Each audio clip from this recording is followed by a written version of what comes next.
Kate. Thank you, Mr Deputy Speaker.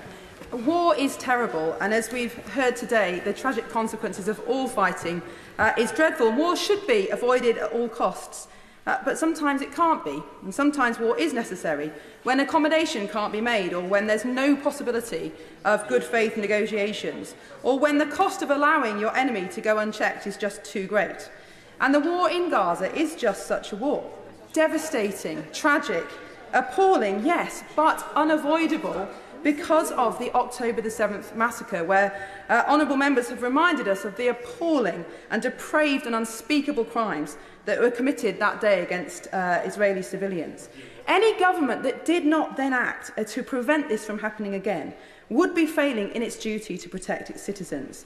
And there simply is no other way to keep Israelis safe than to destroy Hamas. We might wish it were otherwise, but this is the reality of the situation. We are all appalled by the loss of life, both in Israel and in Gaza. We are all calling for a pause to the fighting to allow much more humanitarian aid to get through. But to call for an unconditional ceasefire now shows, I'm afraid, a naive judgment of the situation on the ground. Because there is no moral equivalence between a bunch of murderous terrorists and rapists attacking civilians with glee for the sole purpose of inflicting evil. Now, I won't, because so many want to get in. And there's no equivalence between those murderous terrorists and a nation-state using conventional forces to root out dangerous enemy, however much we may criticise their tactics. For Hamas, the civilian deaths, including of Palestinians, are the point. They are the point of the conflict. They were the point of the original attack. And we must be clear that Hamas bears responsibility for all the deaths in this conflict.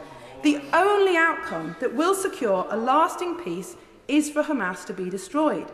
So I would ask those who are calling for an unconditional ceasefire now, do they not want Hamas to be destroyed? Why aren't they calling for unconditional ceasefires in other conflicts across the world? Why are they not calling on Egypt to assist refugees, as the Polish did upon the invasion of Ukraine?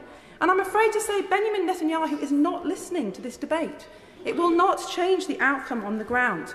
Now, I do understand that MPs are facing extreme pressure. They're facing threats, and I feel particularly for colleagues on the other side of the House. But we can't allow these threats to influence our democracy, to influence our speech in here, to influence parliamentary procedure.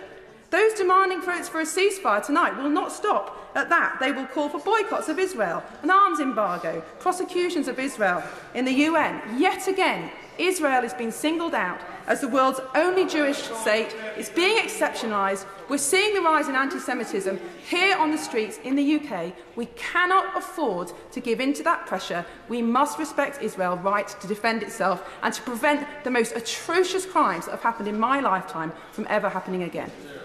Stephen Bonner.